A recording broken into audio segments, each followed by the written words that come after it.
ஏன்னா இவ்வளோ வருஷமா வந்து பொங்க வச்சா போதும், தேங்காய் உடைச்சா போதும், அதுவும் இதுவும் ஒண்ணுதான் அப்படின்னு நினைச்சிட்டு இருந்த நாங்க வந்து நான் பர்டிகுலரா இல்ல இந்த வாட்டி வந்து நம்ம குடும்ப சார்பில் நம்ம தனியா போய் பலி கொடுத்து எல்லாருக்கும் சாப்பாடு போடணும்னு சொல்லி ஒரு 300 பேருக்கு நாங்க அங்க பந்தல் போட்டு சாப்பாடு போட்டோம். நம்ம குடும்பத்தோட இதுல நம்ம எல்லாருமே நம்மளுடைய உறவுகள் தான். 1000 இதழ்கள் ஒரு தாமரைக்கு இருக்குன்னு நம்ம படிச்சிருக்கோம், பட் பார்த்ததில்ல. ஃபர்ஸ்ட் டைம் நான் பார்க்குறேன். அத்தனை இதழ், இவ்வளோ பெரிய தாமரை. அதை என்கிட்ட கொடுத்து அது எல்லாத்தையுமே நல்லா இது பண்ணிட்டு எடுத்துட்டு போய் நேராக அவருடைய கிரீடத்தில் வச்சாரு. இன்னொன்று வந்து பாதத்தில் வச்சாரு. அவ்வளோதான், finish, I am finish, I am ton, I like take me. இப்போவே நீ என்னை இப்படியே நான் உங்களுக்குள்ள ஐக்கியமாயிடுறேன், டேக் மீங்கிற மாதிரியான ஒரு மொமெண்ட்டு. அது எனக்கு நான் வந்து பதிவு பண்ணிக்கணும்னு நினச்சது என்னன்னா வேல். எங்கள் முருகரோட வேல் இருக்கு இல்லையா, அந்த வேலில் பார்த்தீங்கன்னா ஸ்வஸ்திக் இருக்கும், பட்டை இருக்கும், ஓம் இருக்கும். இந்த வேலை தான் நான் பச்சை குத்துனேன். அத்தை பையனோட கல்யாணம் வந்து திருப்பதியில தான் நடந்தது, மேலே திருமலையில் நடந்தது. அவரோட கல்யாணத்துக்கு நாங்கள்லாம் போனப்போ என்ன ஆச்சுன்னா பயங்கர மழை. அண்ட் திருப்பதி நீங்கள் பார்த்தீங்கன்னா அந்த கோயில் வந்து இப்படி இருக்கும், சுற்றி வந்து கீழே இருக்கிற மாதிரி இருக்கும். ஸோ என்னுடைய வயசுக்கு அப்போ நான் இருந்த ஹைட்டுக்கு முட்டிக்கு மேலே தண்ணி. அதே மாதிரி வீரனார் வந்து ஒரு பயங்கரமான ஒரு காவல் தெய்வம், குடும்பத்தையே காவல் காக்கிறவர். அருவா பிடிச்சிட்டு வேற லெவலில் நின்றுட்டு இருப்பாரு, பயங்கர ஜெய்ஜாண்டி. இப்படி தான் நாங்கள் பார்ப்போம். Presenting sponsor Tamil matrimony. தமிழர்களின் நம்பர் 1 சாய்ஸ் தமிழ் மேட்ரிமோனி. தமிழகம் எங்கும் கிளைகள் கொண்ட Annamal institute of hotel management and hospital management படிப்பில் சேர்வதற்கான அட்மிஷன் நடைபெறுகிறது. குமுதம் பக்தி நேயர்களுக்கு வணக்கம். நானும் இது எங்கள் வீட்டு குலதெய்வம். இந்த செக்மெண்ட்டில் இன்றைக்கி அவங்க வீட்டு குலதெய்வத்தை பற்றி நம்ம கிட்ட யார் ஷேர் பண்ண போகிறோம் அப்படின்னா ஒரு சூப்பர்வான ஆக்ட்ரஸ்னே சொல்லலாம். நீலிமா இசி மேம் தான் நம்ம கூட இருக்காங்க. வணக்கம் மேம், எப்படி இருக்கீங்க? வணக்கம், நல்லா இருக்கேன். எப்படி இருக்கீங்க? நானும் சூப்பராக இருக்கேன் மேம். உங்கள் ஃப்ரேம் பார்க்கும்போதே மங்களகரமாக இருக்குது. தேங்க்யூ. ஸோ ஷோ நேமு எங்கள் வீட்டு குலதெய்வம், அதில் உங்கள் வீட்டு குலதெய்வத்தை பற்றி தெரிஞ்சுக்கலாம் அப்படின்றதுக்காக தான் வந்திருக்கோம். சொல்லுங்கள், யார் உங்கள் வீட்டு குலதெய்வம்? அனு, எங்களுக்கு வந்து எங்கள் அப்பா அம்மா சைடில் குலதெய்வம் பார்த்தீங்கன்னா திருப்பதி பெருமாள். என்னோடய வீட்டுக்கார் சைடில் குலதெய்வம் பார்த்தீங்கன்னா வீரனார் முனீஸ்வரர். ஸோ வீரனார் தான் இப்போது நம்ம வந்து ரெகுலராக போயிட்டுருக்கிற ஒரு வழிபாடு. திருப்பதிக்குமே நாங்கள் வந்து ரெகுலராக போவோம்.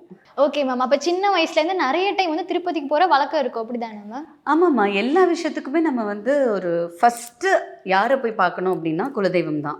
அவங்கக்கிட்ட தான் நம்ம போய் ஃபஸ்ட்டு சரணடையணும். அதனால் எந்த ஒரு நல்ல துவக்கமாக இருந்தாலும் சரி, ஒரு கெடுதல் நடந்ததுக்கப்புறம் அந்த ஒரு வருஷ இடைவெளிக்கு அப்புறம் நீங்கள் ஆரம்பிக்கிற ஒரு விஷயமா இருந்தாலும் சரி, அது குலதெய்வத்தில் தான் நாங்கள் ஆரம்பிப்போம். ஓகே. ஹஸ்பண்ட் சைடு வந்து குலதெய்வம் இருக்குன்னு சொன்னீங்க, 2 பேர் சொன்னீங்க, வீரனார் முனீஸ்வரர் 2 பேர் சொன்னீங்க. ஸோ நாங்களுமே அவங்கள போய் பார்க்கணும் அப்படின்னா அவர் எந்த ஊரில் இருக்காரு, நாங்கள் எங்கே போய் அவரை பார்க்கணும்? எங்கள் குடும்பத்துக்கான குலதெய்வம் ஸோ எங்கள் ஊரில் தான் இருக்கார். தஞ்சாவூரில் ஒரத்தநாடு பக்கத்தில் தென்னமநாடு உள்ள சேதுராயர் அவங்களுக்கான ஒரு அந்த குடும்பங்களுக்கான ஒரு குலதெய்வம் தான் அவர். வீரனார் இருப்பார், முனீஸ்வரர் இருப்பார், பட்டாணி இருப்பார், சன்னாசி இருப்பாங்க, திரௌபதி அம்மா இருப்பாங்க.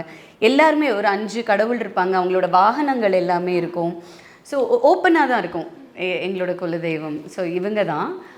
அதே மாதிரி குலதெய்வத்தை நாங்கள் இப்போ கடைசியாக வழிபட்டு பூஜை தனியாக ஒரு பூஜை பண்ணணும்னு பூஜை பண்ணதுக்கப்புறம் எங்களுக்கு நடந்த ஒரு ரொம்ப நல்ல விஷயம் என்னென்னு பார்த்தீங்கன்னா, பூஜை பண்ணிட்டு வந்து ஒரு வாரத்துலேயே எங்களுக்கு இன்னொரு புது ப்ராஜெக்ட் ப்ரொடக்ஷனுக்கு கைக்கு வந்தது. ஸோ எனக்கு அது ஒரு பெரிய நம்பிக்கை. ஓகே, நம்ம போய் தனியாக ஒரு பூஜையை ஃபர்ஸ்ட் டைம் கடா வெட்டி ஒரு பூஜையை பண்ணிட்டு வந்தோங்கிறது மனசு குளிர்ந்து ஆத்மார்த்தமாக கடவுள் ஏற்றுக்கிட்டதால தான் இப்படி ஒரு ஓப்பனிங் நமக்கு மறுபடியும் கிடச்சிருக்கு அப்படின்னு நான் வந்து ரொம்ப ஸ்ட்ராங்காகவே பிலீவ் பண்ணுறேன். அப்படி கடவுளோட அருள் வாங்கின ஒரு ப்ராஜெக்டோட நேம் தெரிஞ்சுக்கலாமா மேம்? இன்னும் டைட்டில் வைக்கல, ப்ரொடக்ஷன் நம்பர் 4ன்னு தான் நாங்கள் இப்போ பூஜையே போட்டிருக்கோம். ஓகே. ஆனால் அது உங்களுக்கு ரொம்ப ஸ்பெஷலாக கூட இருக்கும்ல ma'am? Very very special, very very special. ஏன்னா எங்களுடைய கம்பெனிலேருந்து வரக்கூடிய முதல் பிரைம் டைம் ப்ராஜெக்டாக அது இருக்கும். ஓகே. ஸோ அது பெரிய எதிர்பார்ப்பு எங்கள் எல்லாருக்குமே இருக்குது. உங்களுக்குமே கனெக்ட் ஆகுற எமோஷனலி எல்லா ப்ராஜெக்ட்டுமே அப்படி இருக்கும், பட் காடோட கிரேஸில் வந்து ஒரு ப்ராஜெக்ட்ன்ற மாதிரி இது இருக்கும் இல்லாமல்? எஸ், கண்டிப்பாக. Super ma'am. இப்போ சின்ன வயசில் வந்து அப்பா அம்மா கூட சேர்ந்து ஃபஸ்ட்டாக போன ஒரு குலதெய்வ வழிபாடுன்னு இருக்குல்ல மேம்? சின்ன வயசில் வந்து குலதெய்வம்னா நமக்கு யாருன்னு அப்போ தெரிஞ்சிருக்காது, அது ஏதோ கோயிலுக்கு கூப்பிட்டு போகிறாங்கன்ட்டு அந்த மாதிரி ஜாலியாக போயிருப்போம். பட் ஃபஸ்ட் டைம் வந்து இவங்க நம்மளோட குலதெய்வம், இவங்ககிட்ட இருந்தால் நமக்கு நிறைய பவர் கிடைக்கிது, இது ஒரு மாதிரியான பீஸாக இருக்குன்னு உணர்ந்த மொமெண்ட் பற்றி சொல்லுங்க மேம். எங்களுக்கு சின்ன வயசுலேருந்தே குலதெய்வம்லாம் சொல்லி தான் வளர்த்தாங்க.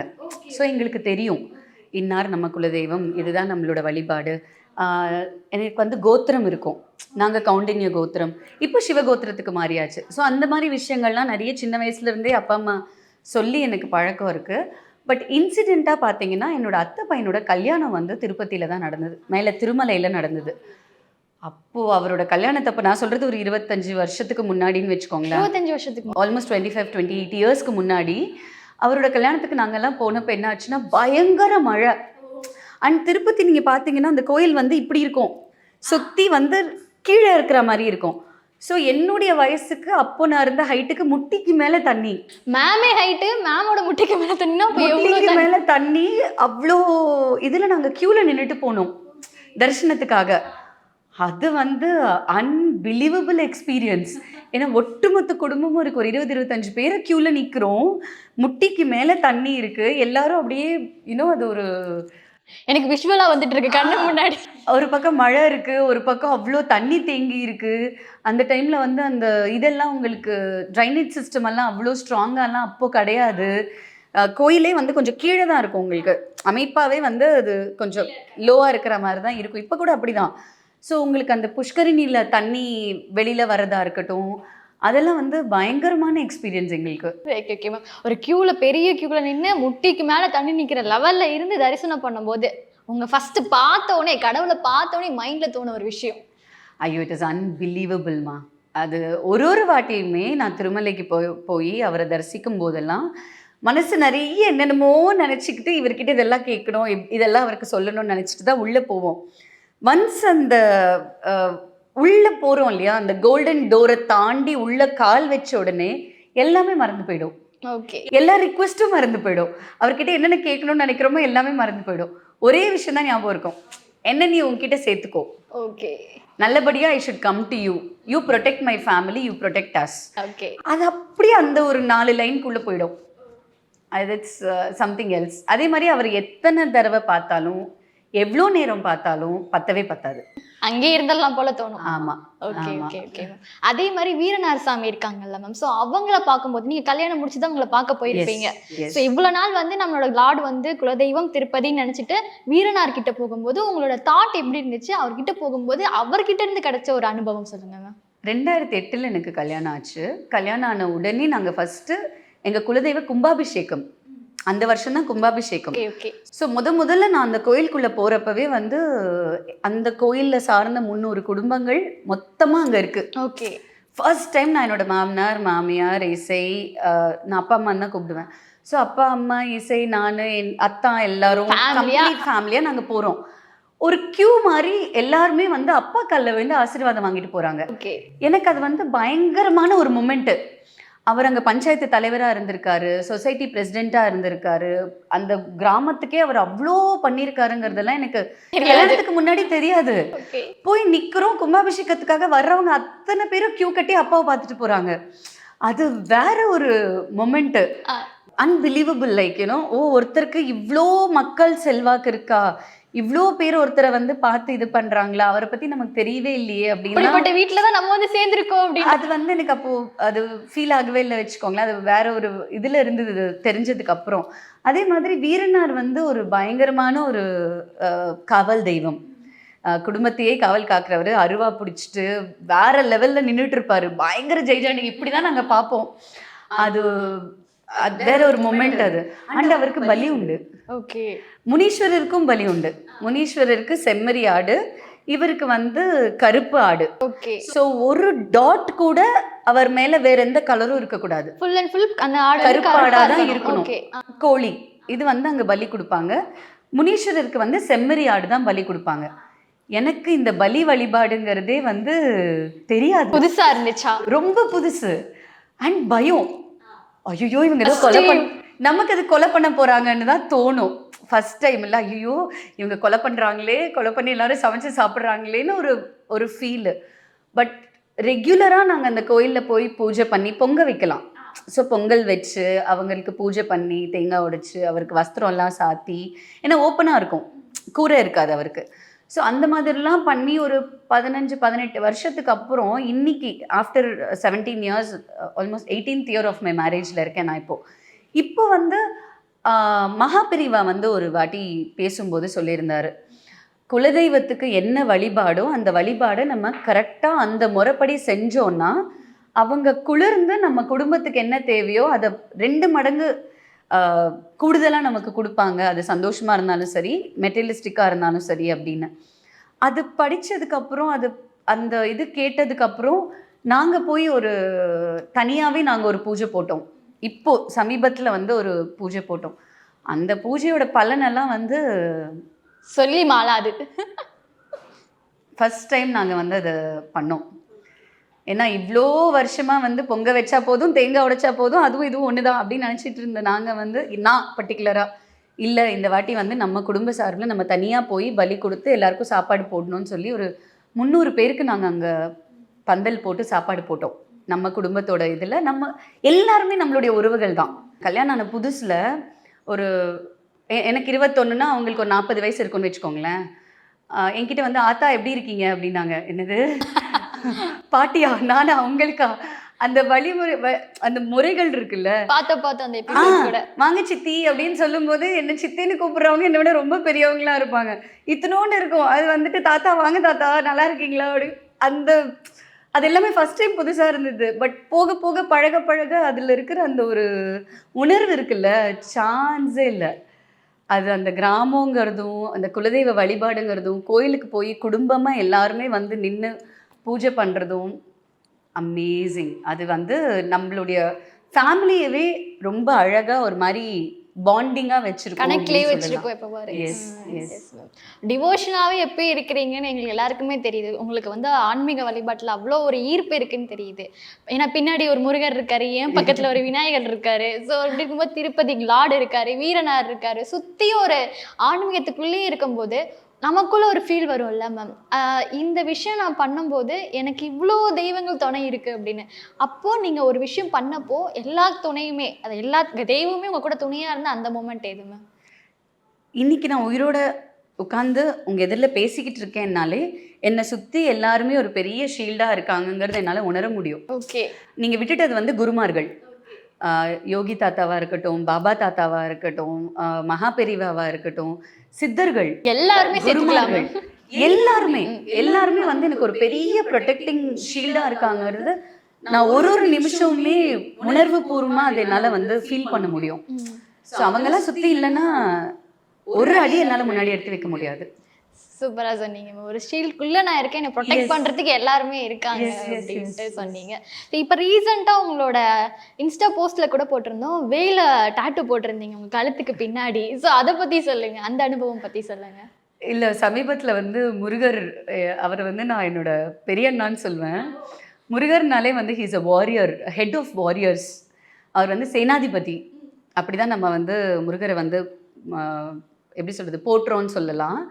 ஸோ எனக்கு ஒரு மிகப்பெரிய வாரியராக ஃபஸ்ட்டு வந்து நிற்கிறது அவர் தான் அப்படிங்கிற மாதிரி நான் பார்க்குறேன், உணர்றேன். மலேசியா போயிருந்தேன். அப்போ வந்து பத்துகேவ் முருகரை பார்க்குறதுக்காக போயிருந்தேன். போனப்போ தெர சாத்தி இருந்தது.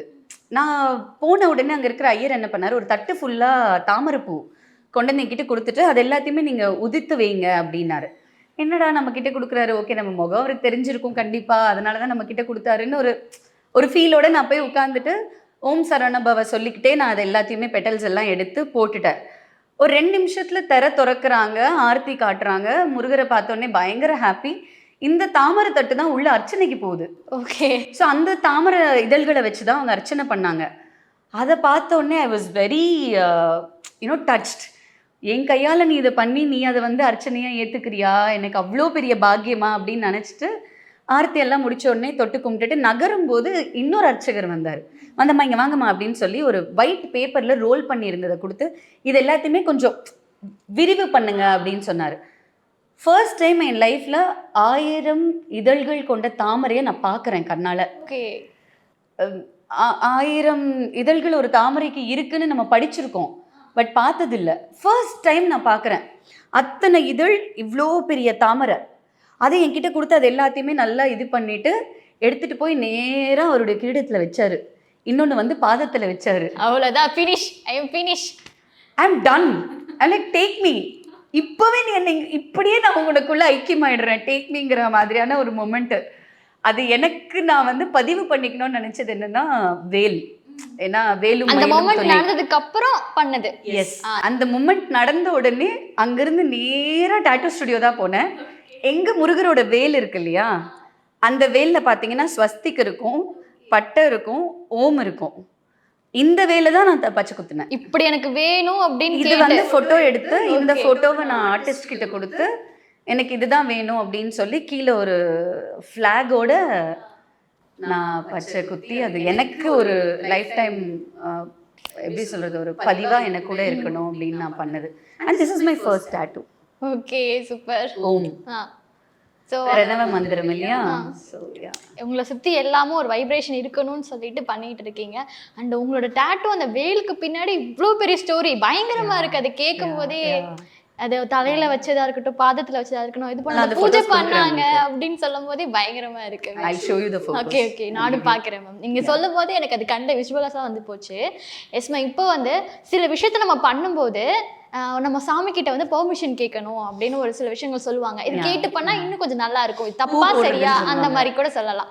அப்படி இருக்கும்போது நீங்க உரிமையா இந்த தெய்வத்திட்ட போய் கேட்டா எனக்கு ஓகே, எனக்கு வந்து பார்த்துப்பாரு, இது கரெக்டான முடிவு இருக்குன்ற மாதிரி இருக்காங்களா? ஒருத்தர்லாம் இல்லை. முதல்ல எங்கள் அப்பா சிவன் இருந்தான். ஒரு பாயிண்ட்டுக்கு அப்புறம் அப்பா கிட்ட எது கேட்டாலுமே அது வந்து கொஞ்சம் அவர் நம்மளை நிறைய டெஸ்ட் பண்ணுவாருங்கிற ஒரு ஃபீல் எனக்கு வந்து வர ஆரம்பிச்சிருச்சு.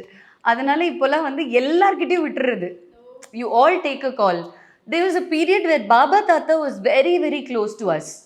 ஒரு பெரிய பாபா ஃபோட்டோ வந்து நான் ஷிரடியிலேருந்து வாங்கிட்டு வந்து காலியாக இருக்கிற எங்கள் வீட்டுக்குள்ளே வச்சு, அந்த ஃபோட்டோ வந்ததுக்கப்புறம் எவ்வளோ மிராக்கிள்ஸ் நடந்திருக்குன்னுலாம் நான் முன்னாடி பதிவு பண்ணியிருக்கேன். ஸோ ஒவ்வொருத்தருக்குமே ஒரு ஒரு ரோல் இருக்குது நம்ம லைஃப்பில் ப்ளே பண்ணுறதுக்கு.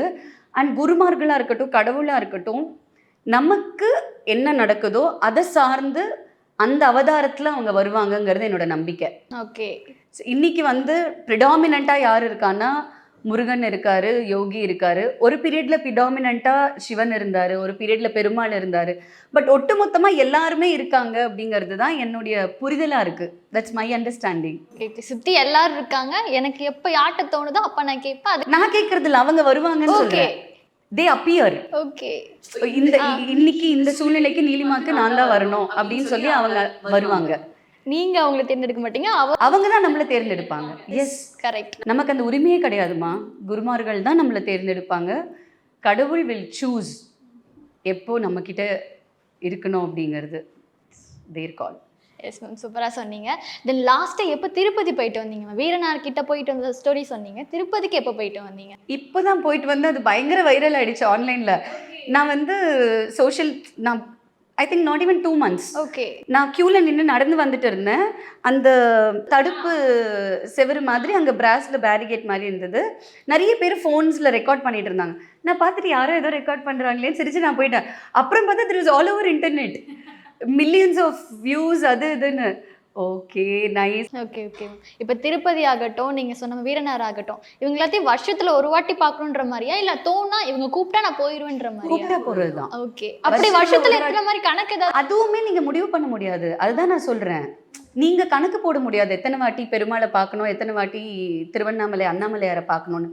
அவங்க முடிவு பண்ணி வச்சுருப்பாங்க. நீ வா அப்படின்னா நம்ம அங்கே போய் நின்னாகணும். ஓகே. ஸோ இப்போ May 29 வந்து எங்களுடைய கும்பாபிஷேகம் வருது மறுபடியும் வீரனாருக்கு. ஓகே. வி ஆர் பிளானிங் 29 எப்படியாவது நம்ம குடும்பத்தோட அங்கே போய் நின்றுணும் அப்படிங்கிறது ஒரு பிளானிங்காக இப்போதைக்கு இருக்கு. ஒரு கியூரியாசிட்டி தான் மேம். வீரனார் வந்து எத்தனை வாட்டி மேம கூப்பிடுறாங்க, மேம் எத்தனை வாட்டி போயிட்டு வராங்க அப்படின்றத பார்க்க தான். கூப்பிடும் போதெல்லாம் போயிட்டு வர்றது. ஒரு கணக்கு போட்டு சொல்றீங்களா, வருஷத்துக்கு இவ்வளவு வாட்டி என்ன கூப்பிட்டுருவாருன்ற மாதிரி? That's what I'm saying. அந்த மாதிரி கணக்கு கிடையாது. ஓ, அவ்வளவு வாட்டி போயிட்டு வரீங்க. You can't have. இப்போ ஒரு புது ப்ராஜெக்ட் ஆரம்பிக்கிறோம் அப்படின்னா அதுக்கு முன்னாடி எப்படியாவது போய் அவரை பார்த்துட்டு அவர்கிட்ட இருந்து ஒரு பிளெஸிங் வாங்கிட்டு ஸ்டார்ட் பண்ணணும். குழந்தையோட மொட்டை அங்கதான் அடிக்கணும். ஊருக்கு போனாலே குலதெய்வத்தை பார்க்காம வரக்கூடாது. ஓகே. ஸோ அந்த மாதிரி தான். Okay okay. அப்போ ஒரு கனெக்ஷன்லயே இருக்கிறது தான், யா ரொம்ப கேப் கூட கிடையாது. இல்ல கேப் விடக்கூடாதுமா. Yes ma'am. Okay okay. இப்போ வந்து உங்களுக்கு 2 குலதெய்வம், உங்க அப்பா சைடு ஒன்று, ஹஸ்பண்ட் சைடு ஒன்றுன்னு சொல்லும்போது உங்களோட ஃபேவரட் குலதெய்வம்னு இவங்க 2 பேத்துல யாராவது உங்களை சொல்ல முடியுமா? Okay, you really can't. ஏன்னா அதனுடைய இம்பார்ட்டன்ஸ், அதனுடைய விஷயங்கள் நமக்கு உணர்வு பூர்வமாக தெரியும் போது நீங்கள் அதை ஹைரார்கி பண்ண முடியாது. இவர் ஃபஸ்ட்டு, இவர் செகண்டுலாம் நீங்கள் வைக்க முடியாது. ஏன்னா அங்கே போய் நிற்கும் போதே உங்களுக்குள்ள ஒரு உணர்ச்சி வரும், ஒரு கூஸ்பம் வரும், அது வேற மாதிரியான ஒரு ஸ்டேட்டு. Okay okay. அது வார்த்தைகளில் எக்ஸ்பிளைன் பண்ணுறது ரொம்ப கஷ்டம். பட் நீங்கள் அங்கே போய் நிற்கும் போது ஒன்று நடக்கும், ஒரு மேஜிக் ஒன்று நடக்கும். அதுதான் குலதெய்வம். அந்த மேஜிக் நடந்துருச்சுனாலே அவங்க கிரேஸ் உங்கள் மேலே இருக்குன்னு நீங்கள் புரிஞ்சுக்க முடியும். சூப்பர் மேம், அழகாக சொன்னீங்க. லாஸ்ட்டு உங்ககிட்ட ஒரு கொஷின்னா, இப்போ இருக்க ஜென்ரேஷனில் வந்து எல்லா காடையும் கும்பிடுவாங்க, சில பேருக்கு காடை பிடிக்காமல் இருப்பாங்க, சிலவங்க வீட்டில் வந்து குலதெய்வத்தை பற்றி சொல்லி கொடுப்பாங்க, சிலருக்கு குலதெய்வம்னா ஒன்று இருக்குன்னு கூட தெரியாமையும் இருக்கும். நிறைய பேர் இருக்காங்க. அப்படி இருக்க இந்த ஜென்ரேஷனில் வந்து குலதெய்வம் வந்து ரொம்ப இம்பார்ட்டன்ட், இந்த ஒரு விஷயம் பண்ணால் அவர் நம்ம கூடயே இருப்பாருன்னு நீங்கள் சொல்கிற ஒரு அட்வைஸா இல்லை அவங்களுக்கு தெரியப்படுத்துகிற விதமாக என்னவா இருக்கும் மேம்? குலதெய்வம்ங்கிறது நம்மளுடைய ஃபர்ஸ்ட் இதுமா. நீங்கள் எந்த ஹோமம் பண்ணாலும், எந்த பூஜை பண்ணாலும், ஐயர் வந்து உட்காந்தாருன்னா முதல்ல கேட்குறது உங்கள் குலதெய்வம் யார், என்ன. அந்த பேரை சொன்னதுக்கு அப்புறம் தான் இஷ்ட தெய்வம்னு கேட்பாங்க. ஸோ உங்களுக்கு பிடிச்ச கடவுள் பற்றி நீங்கள் சொல்வீங்க, அதுக்கப்புறம் தான் அந்த பூஜையே ஆரம்பிக்கும். ஸோ தலைமுறையாக நம்ம குடும்பத்தை நான் பாதுகாப்பேன் அப்படின்னு ஒரு உறுதிமொழி எடுத்து நமக்காக நின்றுட்டு இருக்கிறவர் தான் குலதெய்வம். ஸோ அவங்கள ஃபஸ்ட்டு நம்ம போய் பிளெஸிங்ஸ் வாங்கும்போது உங்களோட முதல் டோர் இஸ் கிளியர். ஓகே. அதுக்கப்புறம் path will become very easy. So தெரியாதவங்க தெரிஞ்சுக்கிறது ரொம்ப நல்லது, தெரிஞ்சவங்க அதை விடாமல் வழிபடுறது ரொம்ப நல்லது. எனக்கு இதுதான் எங்கள் குலதெய்வம் பேருன்னு தெரியும், ஆனால் அவங்க எங்கே இருக்காங்கன்னு தெரியாது, எந்த ஊருன்னு தெரியாது, எந்த கிராமம்னு தெரியாது, டைம் இல்லைன்னு சொல்கிறவங்களும் இருக்காங்க. நிறைய இருக்குது. நீங்கள் அங்கே போய் தான் நிற்கணும்னு அவசியம் கிடையாது. நம்மளுடைய முன்னோர்கள் சொல்கிறதும் அதுதான். ஒரு நொடி ஆத்மார்த்தமாக அவங்கள பற்றி நம்ம நினச்சாலே their grace is on you, you're protected. So ஆத்மார்த்தமாக நம்ம பேரே தெரியலனா கூட என்னுடைய குலதெய்வமான நீ எனக்கு உறுதுணையாக இரு அப்படின்ற ஒரு வரி சொன்னாலே அவங்க நம்மளை தேடி வந்துடுவாங்க. சூப்பராக சொன்னீங்க மேம். இந்த ஜென்ரேஷனுக்கு இது தேவையான ஒரு விஷயம் தான். உங்களுக்கு தெரியுதோ தெரியலையோ நினச்சிக்கோங்க, அவங்க கூட இருப்பாங்க அப்படின்னு சொன்னீங்க. நீங்கள் சொல்கிற ஒவ்வொரு விஷயமும் எனக்கு விஸ்வலாக வந்தது வந்து கனெக்ட் ஆனதை நீங்கள் அந்த ஒரு ஆக்கப்பூர்வமாக ஒன்று சொல்லுவோன்னு சொல்ல எமோஷ்னலாக கனெக்ட் பண்ணி சொன்னீங்க. அது ரொம்ப அழகாக இருந்துச்சு. ஸோ இன்னைக்கு உங்கள் வீட்டு குலதெய்வத்தை எங்கள் கூட ஷேர் பண்ணதுக்கு ரொம்பவே நன்றி ma'am. Thank you so much. All the best. Thank you so much. Presenting sponsor Tamil matrimony. தமிழர்களின் number one choice Tamil matrimony. தமிழகம் எங்கும் கிளைகள் கொண்ட Annamal institute of hotel management and hospital management படிப்பில் சேர்வதற்கான அட்மிஷன் நடைபெறுகிறது. 12 ஆண்டுகளுக்கு ஒருமுறை வரும் உச்ச குரு பெயர்ச்சி உங்களுக்கு யோகத்தையும் லாபத்தையும் அள்ளித்தர, குரு பார்வையால் ஜாதக தோஷங்கள் நீங்கி சந்தோஷம் பெருக, சுபகாரிய தடைகள் அனைத்தும் விலகி சுபிட்சம் நிறைந்திட உங்களுக்காகவே உங்கள் பெயரிலேயே சங்கல்பம் செய்யப்படுகிறது. குமுதம் பக்தி ஸ்பெஷல் நடத்தும் அதி விசேஷமான தனி சிறப்புடைய குரு பெயர்ச்சி மகா யாகம். குரு அருளால் திருவருள் பெற்றிட உடனே முன்பதிவு செய்யுங்கள். 9840909525 அல்லது 8925800556.